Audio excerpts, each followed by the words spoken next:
یہ تمہارے سمجھنے کی چیز نہیں ہے، یہ تو پڑھے لکھے لوگوں کے لیے ہے، یہ تو عالموں کے لیے ہے۔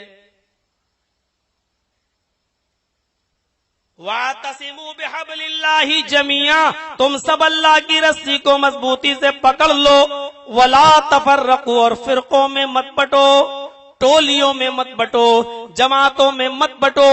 اور اس کے بعد ایک اور چیز پر غور کیجیے، وَاذْكُرُوا نِعْمَتَ اللَّهِ عَلَيْكُمْ اِذْ كُنْتُمْ أَعْدَاءً فَأَلَّفَ بَيْنَ قُلُوبِكُمْ فَأَصْبَحْتُمْ بِنِعْمَتِهِ إِخْوَانًا۔ اور یاد کرو اللہ کی اس نعمت کو جو اس نے تم پر کی ہے۔ نعمت کیا ہے؟ وَاذْكُرُوا نِعْمَتَ اللَّهِ عَلَيْكُمْ، اور تم اللہ کی اس نعمت کو یاد کرو جو اس نے تمہارے اوپر کی ہے۔ کیا نعمت؟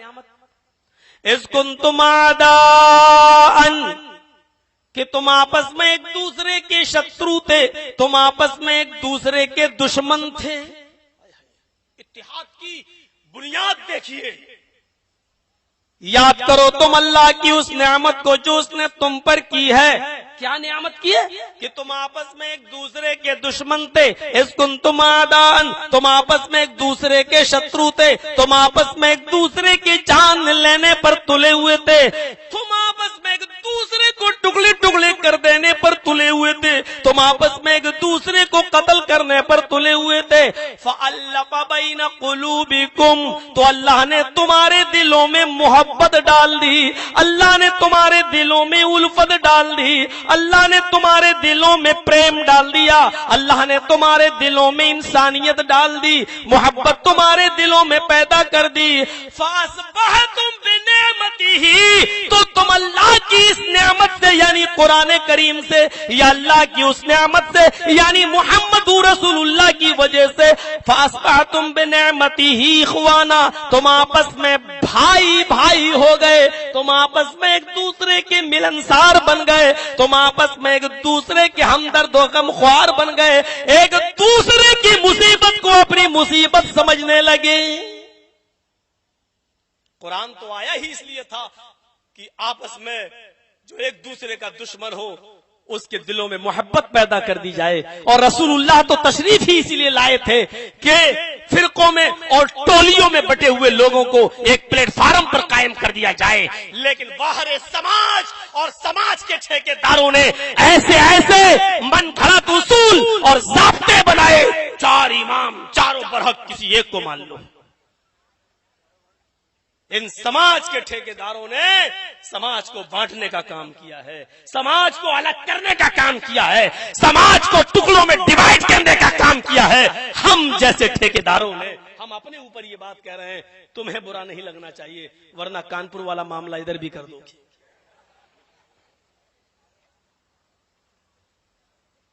ہم جیسے سماج کے ٹھیکیداروں نے،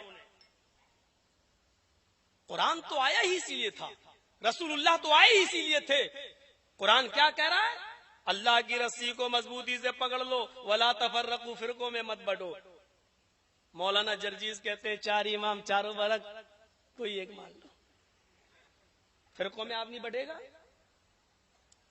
یہاں بنیاد دیکھیے، بنیاد جب تک ہم قرآن کو اور حدیث کو، محمد رسول اللہ کے فرمان کو، اتحاد کی ہم جب تک ہم معیار نہیں بنائیں گے اتحاد کا،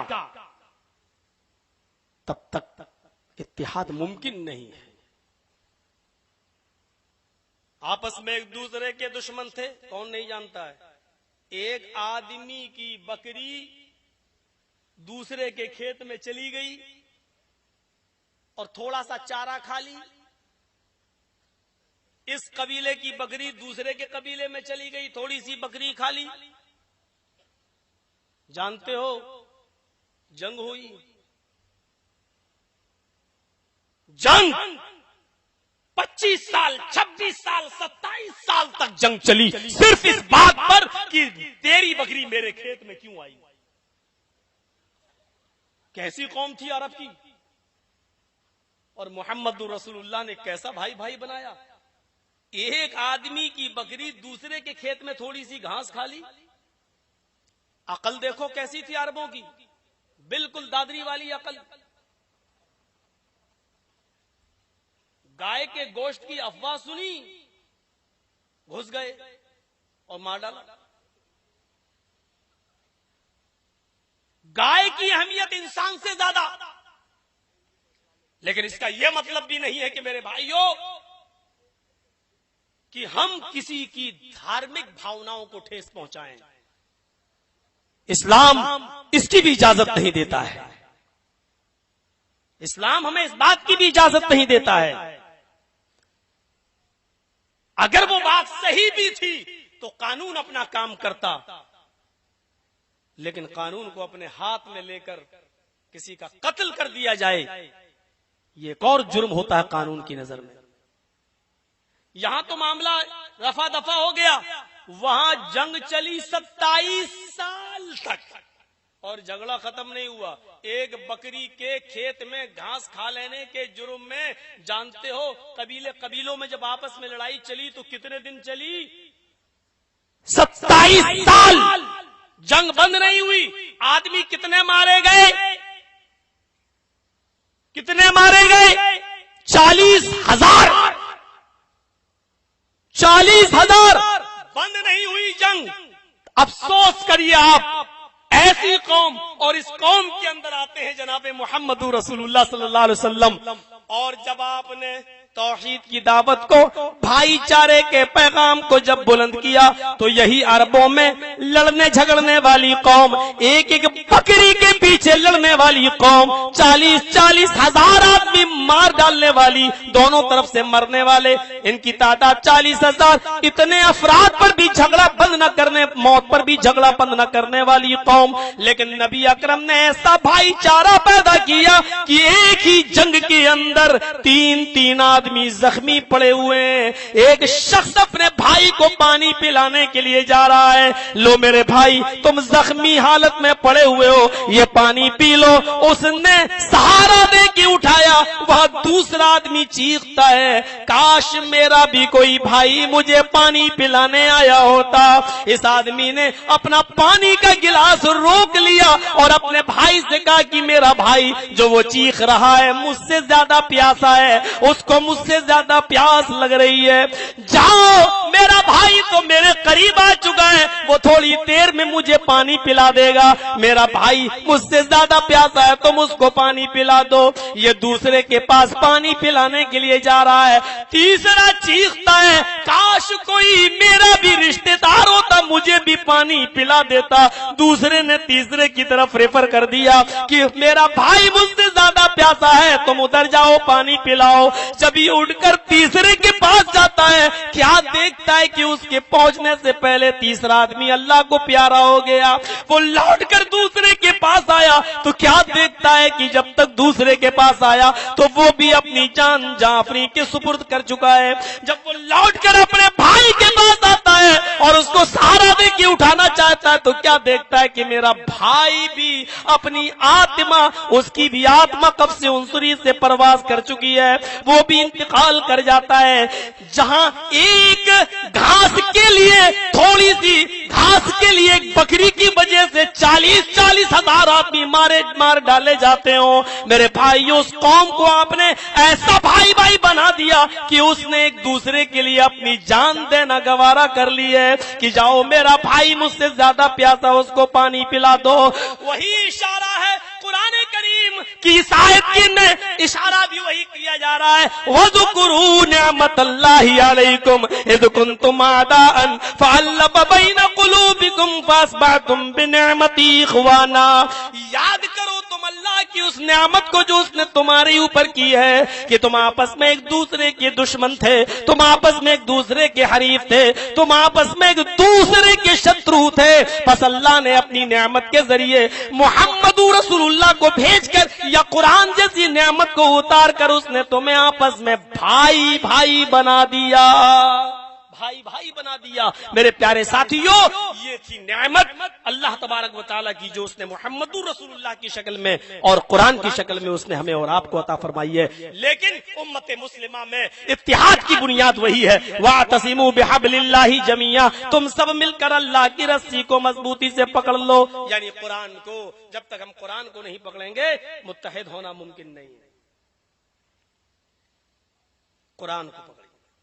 آئیے ایک اور مثال دیتا ہوں قرآن سے. بنیاد کیا ہے؟ اتفاق اور اتحاد کی بنیاد.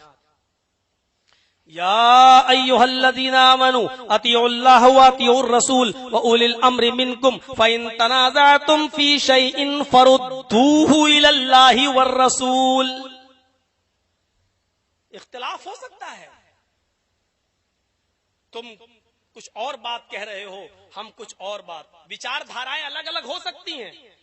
آپ کی ذہنیت کچھ اور کہتی ہے، ہماری ذہنیت کچھ اور کہتی ہے. وچار دھارائیں الگ الگ ہو سکتی ہیں، ہماری بات آپ کی سمجھ میں نہیں آ سکتی اور آپ کی بات ہماری سمجھ میں نہیں آ سکتی. یہ بھی ہو سکتا ہے کہ آپ جو بات کہہ رہے ہیں اس سے میں سہمت نہ ہوں اور میں جو بات کہہ رہا ہوں اس پر آپ سہمتی نہ جتائیں. یہ ہو سکتا ہے. لیکن دین میں اگر اختلاف ہو جائے، دین کے کسی معاملے میں اگر جھگڑا ہو جائے، اگر اسلام کے کسی مسئلے میں جھگڑا ہو جائے تو اس میں نہ تمہاری وچار دھارا چلے گی نہ میری وچار دھارا چلے گی، نہ تمہاری عقل چلے گی نہ میری عقل چلے گی. اسی کو اللہ نے فرمایا اگر اختلاف تمہارے درمیان پیدا ہو جائے فَإِن تَنَازَعْتُمْ فِي شَيْءٍ فَرُدُّوهُ إِلَى اللَّهِ وَالرَّسُولِ، تو تم اس کو اللہ اور اس کے رسول کی طرف پلٹ دو. یہ ہے وچار دھارا. میری بہن کی شادی ہے، ارے دو بھائی ہیں سگے، بھائی میری بھی تو بہن ہے. ایک بھائی کہہ رہا ہے کہ میری بہن کی شادی ہو رہی ہے، لڑکے والوں کی طرف سے خبر آئی 200 باراتی آئیں گے. میں کہہ رہا ہوں نہیں 200 زیادہ ہیں، 100 آنا چاہیے.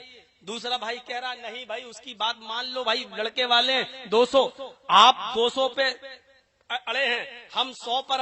ہماری اور آپ کی وچار دھارا الگ ہو سکتی ہے، یہ دنیاوی معاملات ہیں. ہمارے اور آپ کے درمیان اختلافات ہو سکتے ہیں، آپ کی وچار دھارا میری وچار دھارا سے الگ ہو سکتی ہے. لیکن دین کا جب کوئی مسئلہ آ جائے، نیت ادھر باندھیں کہ ادھر، رفع الیدین کریں کہ نہ کریں، آمین زور سے بولیں کہ نہ بولیں، 8 رکعت تراویح پڑھیں یا 20 پڑھیں، اگر دین کا کوئی معاملہ آ جائے تو اس میں نہ تمہاری وچار دھارا چلے گی نہ میری وچار دھارا چلے گی، اس میں نہ تمہارا معاملہ چلے گا نہ میرا معاملہ چلے گا. فرمایا امت مسلمہ کے اندر اتحاد کی بنیاد یہ بھی ہے. فرمایا فَإِن تَنَازَعْتُمْ فِي شَيْءٍ، اگر کسی بھی معاملے میں اختلاف تمہارے درمیان پیدا ہو جائے، جھگڑا ہو جائے، تمہاری وچار دھارائیں الگ ہو جائیں، فَإِن تَنَازَعْتُمْ فِي شَيْءٍ فَرُدُّوهُ إِلَى اللَّهِ وَالرَّسُولِ، تو اپنی وچار دھارائیں ختم کر دو اور اس کو اللہ کی طرف اور اس کے رسول کی طرف پلٹ دو. اللہ کی طرف لے جاؤ اس مقدمے کو اور محمد رسول اللہ کی عدالت کی طرف لے جاؤ اس مقدمے کو. بس یہاں سے جو فیصلہ ہو اس کو تم بھی مانو اور ہم بھی مانیں. اتحاد اور اتفاق کی امت مسلمہ میں سب سے بڑی بنیاد ہے کہ وہ اپنے نا اتفاقی کو، اپنے اختلاف کو اگر حل کرنا چاہتا ہے اور اتفاق کے ایک پلیٹ فارم پہ آنا چاہتا ہے تو ضروری ہے کہ ہم اللہ کو پکڑیں اور اس کے رسول کو یعنی قرآن کو پکڑیں اور حدیث کو پکڑیں. یہ امت مسلمہ میں اتحاد کی سب سے بڑی بنیاد ہے اور یہ ہوتا تھا، ابھی نہیں، صحابہ کرام کے دور میں ایسا ہی ہوتا تھا. آئیے 1-2 مثالیں دے دوں.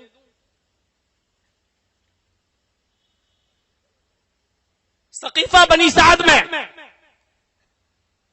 اختلاف ہوتا ہے اور بہت بڑا اختلاف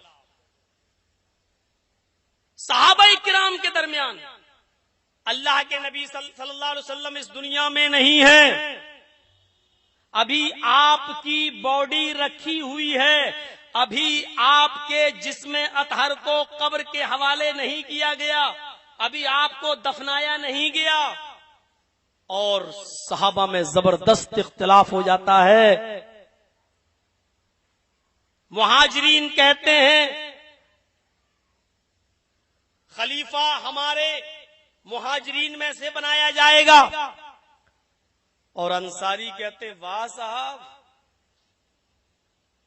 بھوکے آئے تھے کھلایا ہم نے،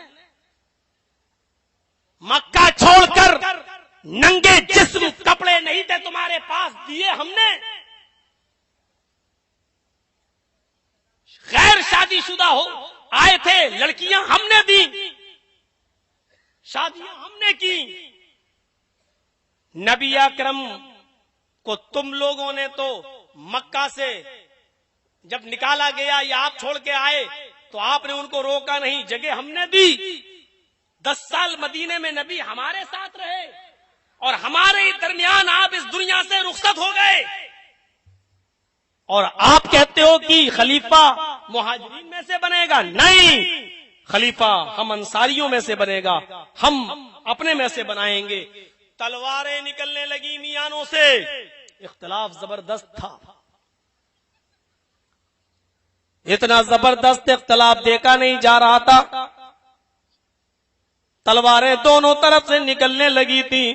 ہائے ہمارے نبی پوری زندگی لوگوں کو تلواریں میان میں رکھنے کا حکم دیتے رہے، آپس میں بھائی بھائی بناتے رہے۔ یہ چشم فلک نے کیا نظارہ دیکھا ہے کہ آج اس دنیا سے رخصت ہو گئے ہیں، اللہ کو پیارے ہو گئے ہیں، ابھی نبی اکرم کی ڈیڈ باڈی کو قبر کے حوالے بھی نہیں کیا گیا اور صحابہ نے آپس میں تلواریں نکال لی۔ مہاجرین کہتے ہیں ہم میں سے خلیفہ بنے گا، انصاری کہتے ہیں ہم میں سے، مکے والے کہتے ہیں کہ خلیفہ ہم بنائیں گے، مدینے والے کہتے ہیں ہم بنائیں گے۔ حضرت ابو بکر صدیق اٹھتے ہیں اور کہتے ہیں لوگوں کیا میں تمہارے درمیان جناب محمد رسول اللہ کا فرمان نہ سنا دیں؟ کیا ہم تمہیں جناب محمد رسول اللہ کی بات نہ بتا دیں؟ نبی نے اپنی زندگی میں کیا فیصلہ کیا تھا، کیا ہم تمہیں رسول کا فیصلہ نہ سنا دیں؟ آپس میں اختلاف ختم کر لو۔ انصاری بیٹھ گئے، مہاجرین بھی بیٹھ گئے، کہنے لگے اے ہمارے شیخ، اے ابو بکر صدیق اٹھیے، ہمیں جناب محمد رسول اللہ کا فیصلہ سنائیے، اللہ کی قسم رسول کا فیصلہ آنے کے بعد ہم چھو چرا نہ کریں گے، اللہ کی قسم رسول کا فیصلہ جانے کے بعد ہم اپنی زبان پہ حرف نہ لائیں گے۔ یہاں ابو بکر صدیق اٹھتے ہیں اور کہتے ہیں ہم نے اللہ کے نبی سے سنا ہے جب آپ باحیات تھے، اس دنیا میں موجود تھے، آپ کی روح قفص عنصری سے پرواز نہیں ہوئی تھی، ہمیں اللہ کے رسول کی زبان مبارک سے نکلنے والے ان جملوں کو میں نے اپنے کانوں سے سنا ہے۔ اللہ کے نبی نے فرمایا تھا الائمۃ من قریش،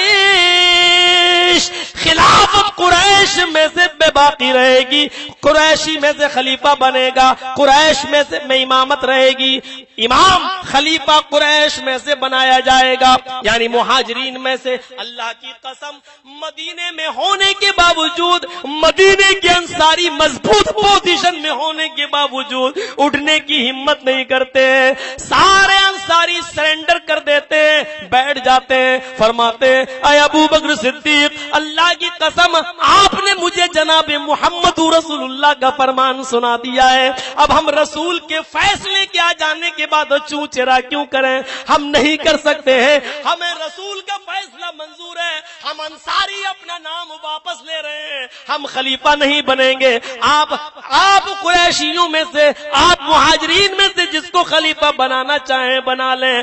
انصاریوں نے اپنا نام واپس لے لیا۔ میرے بھائیوں یہ تھی امت مسلمہ کے اندر اتحاد کی بنیاد۔ رسول کا فیصلہ آیا، اپنا حق واپس لے لیا کہ نہیں اب رسول کا فیصلہ جانے کے بعد اب ہم کیا کر سکتے ہیں، اب ہم خلیفہ بننے کا حق نہیں رکھتے ہیں، لڑنے اور جھگڑنے کا حق نہیں رکھتے ہیں۔ فرمایا فَإِن تَنَازَعْتُمْ فِي شَيْءٍ فَرُدُّوهُ إِلَى اللَّهِ وَالرَّسُولِ، جب تمہارے درمیان اختلاف ہو جائے تو اس اختلاف کو، اس جھگڑے کو تم اللہ کی عدالت میں لے جاؤ، رسول کی عدالت میں لے جاؤ، قرآن کی طرف لے جاؤ، حدیث کی طرف لے جاؤ، قرآن سے اور حدیث سے جو فیصلہ ہو اس کو مان لو، یہی اتحاد کی بنیاد ہے۔ میرے بھائیوں جب تک ہم تیرا میرا مولوی کرتے رہیں گے اتحاد نہیں ہوگا. اور جب ہم کتاب و سنت کو, اللہ کو اور اس کے رسول کو حکم مان لیں گے, اور ہم قرآن کو اور حدیث کو ہم اگر فیصل مان لیں گے اور اپنے اختلافات قرآن اور حدیث کی طرف لے کر جائیں گے, تو وہاں سے جو بھی فیصلہ ہو اس کو ہم ماننے لگیں گے, تو ہم ایک پلیٹ فارم پہ آ جائیں گے. ہم کو ایک ہونے میں دیر نہیں لگے گی, جیسے انصاریوں کو اور قریشیوں کو, انصاریوں کو اور مہاجروں کو ایک ہونے میں دیر نہیں لگی, کیونکہ انہوں نے اتحاد کی بنیاد محمد رسول اللہ کے جملوں کو بنایا تھا, رسول اللہ کی سیرت کو بنایا تھا, رسول اللہ صلی اللہ علیہ وسلم کی زبان سے نکلنے والے الفاظ کو بنایا تھا. اور ہم نے کلمہ تو رسول اللہ کا پڑھا ہے, لیکن ہم نے رسول اللہ کی بات کو ماننے کا محور اور معیار ہم نے نہیں بنایا ہے, وہ ہم نے دوسروں کو معیار بنایا ہے. اس لیے اتحاد نہیں ہوتا ہے, اس لیے اختلاف ہے اور اختلاف کی بھرمار ہے, ہر بات پہ اختلاف ہے. یہاں تک کہ نماز جیسی عبادت سے لے کر آپ چلے جائیے حج جیسے مسائل پر, ساری جگہوں پر تمام معاملات میں اختلاف ہی اختلاف نظر آ جائے گا. یہاں تک کہ شادی اور بیاہ کے معاملے میں آ جائیں تو مہر کتنا رکھنا چاہیے, اس مہر کے معاملے میں بھی اختلاف پیدا ہو جائے گا. میرے بھائیوں, نماز کے معاملے میں ہم اپنے بچے کو گود میں اٹھا کر نماز پڑھ سکتے ہیں یا نہیں پڑھ سکتے ہیں, اس معاملے تک میں اختلاف پیدا ہو جائے گا. اور اگر ان تمام معاملات کو اگر ہم کتاب و سنت کی طرف لے آئیں اور پلٹ دیں اور یہ مان لیں کہ یہی بنیاد ہے اتحاد کی, کتاب و سنت, تو سارے جھگڑے ختم ہوتے چلے جائیں, سارے جھگڑے مٹتے چلے جائیں. لیکن اس کے لیے کلیجہ چاہیے, اس کے لیے دل چاہیے, اور دل یہ ہونا چاہیے کہ ہمیں کتاب و سنت کو ہمیں معیار بنانا پڑے گا, اور اسی کو میرے پیارے ساتھیوں بنیاد بنانا پڑے گا, تب ہم متفق ہوں گے اور متحد ہوں گے. ایک اختلاف کی مثال دے دی, صحابہ کرام کے زمانے میں ہوا, ورنہ اختلاف تو اور بھی ہوئے. ایک اور مثال دیتا ہوں. نبی اکرم اس دنیا سے رخصت ہو گئے, ڈیڈ باڈی رکھی ہے, یہ اختلاف نبٹ گیا, چلیے امیر خلیفہ کسی کو بنا لو, قریش میں سے بنا لو, بنا دیا گیا. اب سوال یہ پیدا ہوا کہ نبی کو دفن کہاں کیا جائے گا, اس میں بھی اختلاف پیدا ہوا. آئیے, اختلاف آج ہمارے اور آپ کے اندر بھی ہے, لیکن معیار بناؤ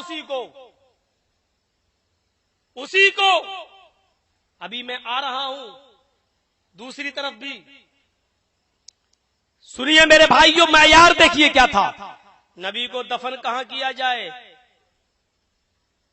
مکے والے اٹھے, کہنے لگے واہ مکے میں پیدا ہوئے, ہم تو مکے میں دفن کریں گے. ایک اور گروہ اٹھا, کہنے لگا نہیں ہم تو خانہ کعبہ میں دفن کریں گے.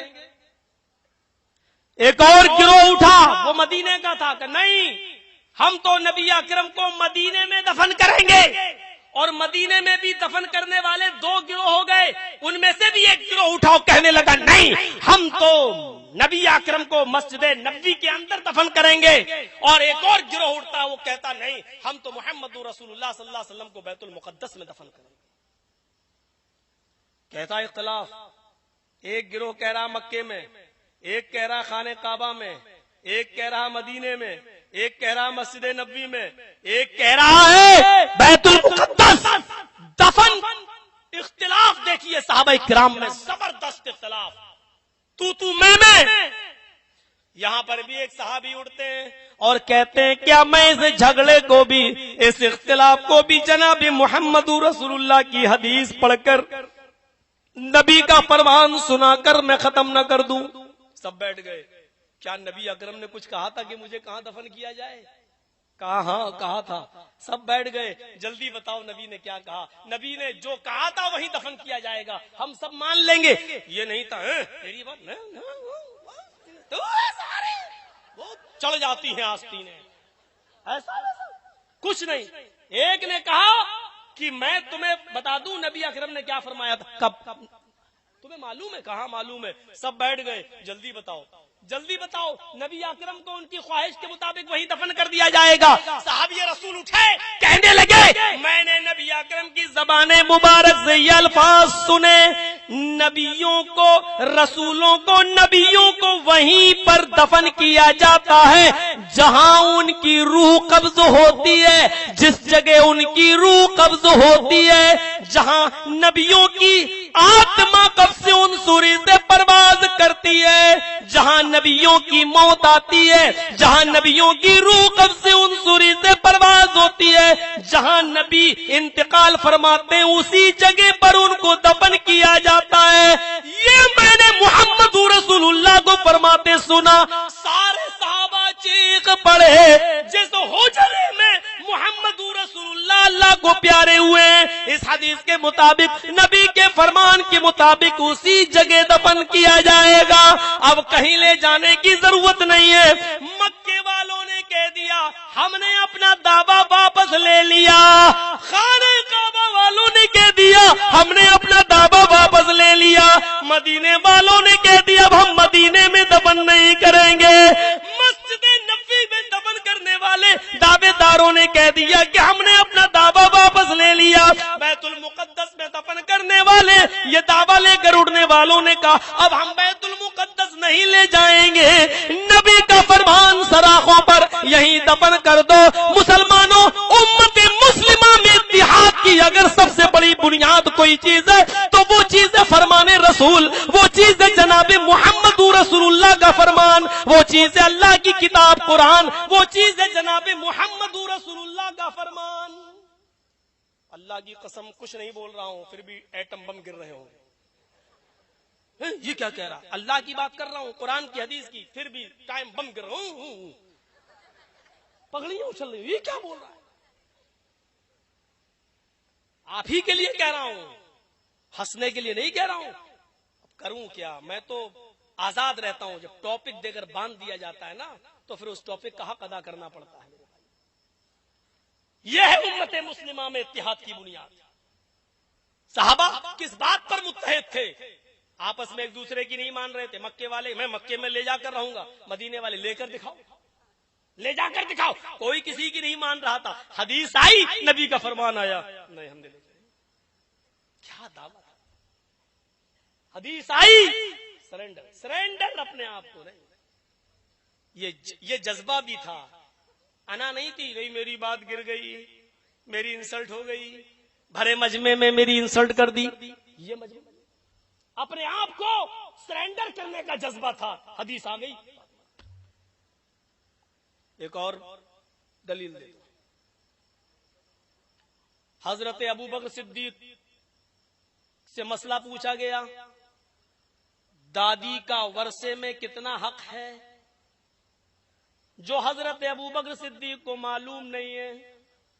ظہر کی نماز پڑھی جاتی ہے, ظہر کے بعد حضرت ابو بکر مصلی امامت پر کھڑے ہوتے ہیں اور کہتے ہیں لوگوں آج میرے سامنے ایک مسئلہ پیش کیا گیا ہے, مجھ سے پوچھا گیا دادی کا ورثے میں کتنا حق ہے, اس کو کیا ملنا چاہیے. میرے پاس نبی اکرم کی کوئی حدیث نہیں ہے, میں نے کچھ نہیں سنا ہے. اگر تم لوگوں میں سے کسی کو مسئلہ معلوم ہو, نبی کا فرمان معلوم ہو, نبی کی حدیث اگر کسی کے پاس آئی ہو تو وہ بتا دے.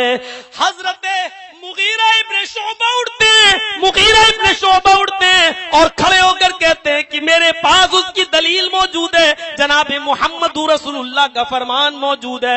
آتا رسول اللہ صلی اللہ علیہ وسلم سدسن, اللہ کے رسول نے دادی کو چھٹا حصہ دیا ہے, 1/6 چھٹا حصہ دیا ہے. مغیرہ بن ابن شعبہ نے نبی کا یہ فرمان جب سنا دیا تو حضرت ابو بکر نے بھی اپنے آپ کو سرنڈر کر دیا اور فرمایا کہ اب وہی فیصلہ نافذ کیا جائے گا, اب وہی فیصلہ کیا جائے گا, اب دادی کو چھٹا حصہ دیا جائے گا. لہذا اب صدیق اکبر کی عدالت سے بھی وہی فیصلہ ہوتا ہے کہ دادی کو چھٹا حصہ دیا جائے. میں بتانا یہ چاہتا ہوں ان تمام واقعات کی روشنی میں کہ امت مسلمہ میں اتحاد کی بنیاد اگر کوئی چیز ہے تو وہ ہے کتاب و سنت, وہ ہے اللہ کا اور اس کے رسول کا فرمان. لوگ ملک شام کی طرف جا رہے ہیں, لوگ ملک شام جس کا آج نام سیریا ہے, لوگ ملک شام کی طرف جا رہے ہیں, نکل چکے ہیں, لیکن وہاں طاعون پھیلا ہوا ہے, بہت تگڑی بیماری پھیلی ہوئی ہے وہاں. کچھ لوگ کہتے ہیں جانا چاہیے, کچھ لوگ کہتے ہیں نہیں جانا چاہیے, کچھ لوگ کہتے ہیں ہم تو گھر سے نکل چکے ہیں, اب ہم بالکل نہیں رکیں گے, ہمیں ہر حال میں جانا چاہیے. صحابہ میں زبردست اختلاف ہو گیا, خوریزی کی نوبت آ گئی, کیا کیا جائے, نکلا جائے یا سے نہ نکلا جائے، آدھے لوگ ایک طرف نکلنا چاہیے، آدھے لوگ ایک طرف نہیں نکلنا چاہیے، وہاں تعاون پھیلا ہے، ہم لوگ جائیں گے تو ہم لوگ بھی اس بیماری میں مبتلا ہو جائیں گے۔ یہاں پر بھی ایک صحابی رسول اٹھتے ہیں اور فرماتے ہیں کہ میں نے جناب محمد رسول اللہ کو یہ فرماتے ہوئے سنا ہے کہ جس شہر میں، جس بستی میں تعاون پھیلا ہو اس بستی میں تم نہ جاؤ، جس بستی میں تعاون بیماری پھیلی اس بستی میں تم قدم نہ رکھو۔ لیکن ہاں اگر کوئی کسی بستی میں پہلے سے رہ رہا ہو، وہاں تعاون کی بیماری آ جائے تو وہ اس بستی کو چھوڑ کر ہرگز نہ بھاگے، وہ اسی بستی میں رہے۔ لیکن دوسرے شہر سے آنے والا آدمی اگر یہ سن لے کہ فلاں بستی میں بیماری پھیلی ہے تعاون کی، تو وہ ہرگز اس بستی میں نہ آئے۔ لہذا جب محمد رسول اللہ کا یہ فرمان صحابہ کے سامنے آیا تو سارے کے سارے صحابہ رک جاتے ہیں، اب ہم اس بستی کی طرف نہیں جائیں گے، سیریا میں قدم نہیں رکھیں گے، ملک شام کی طرف اب ہم نہیں جائیں گے۔ یہ تھا اپنے آپ کو سرنڈر کرنا، یہ تھا آپس میں لڑنے والے اور آپس میں اختلاف کرنے والے صحابہ کرام بھی تھے، لیکن اللہ کی قسم جب ان کے سامنے دینی اختلاف کی دلیل رسول اللہ کی حدیث سے دی جاتی تھی تو پھر وہ جناب محمد رسول اللہ کی حدیث سے بڑھ کر کسی کو نہیں سمجھا کرتے تھے، وہ اپنے آپ کو سرنڈر کر دیا کرتے تھے۔ یہی مسلمانوں میں آپ سے اپیل کرنا چاہتا ہوں، آپ سے گزارش کرنا چاہتا ہوں، ہماری اور آپ کی وچار دھارائیں الگ الگ ہو سکتی ہیں، لیکن جب رسول کی بات آ جائے تو اپنی اور ہماری وچار دھارا کی کوئی حیثیت نہیں ہے، کوئی حیثیت نہیں ہے، کوئی حیثیت نہیں ہے۔ حضرت عثمان غنی کھڑے ہیں، حضرت عثمان غنی کھڑے ہیں، اعلان کر رہے ہیں رب کعبہ کی قسم کسی کو حج میں تمتع نہیں کرنے دوں گا، حج میں تمتع نہیں کرو گے، حج تمتع کرنے سے منع کر رہے ہیں، ہم تم کو حج تمتع کی اجازت نہیں دیتے۔ حضرت علی اڑتے ہیں، ان کے ساتھ ایک بڑی جماعت اڑتی ہے اور کہتی ہے عثمان غنی سے، عثمان ہوش میں آؤ، تم کون ہوتے ہو مجھ کو حج تمتع سے منع کرنے کے لیے؟ تم کون ہوتے ہو منع کرنے والے؟ تم کون ہوتے ہو یہ کہنے والے کہ ہم حج میں تمتع نہیں کرنے دیں گے؟ جبکہ ہم نے رسول اللہ کے ساتھ حج کیا تو حج میں تمتع کیا تھا، ہم نے رسول اللہ کے ساتھ حج کیا تھا تو حج میں تمتع کیا تھا۔ آئے عثمان، جب ہم نے رسول اللہ کے ساتھ حج میں تمتع کیا تھا تو تم کون ہوتے ہو حج میں تمتع کرنے سے روکنے والے؟ ہم اڑے ہیں اور جائیے ہم حج میں تمتع کریں گے، تم روک کر دکھاؤ۔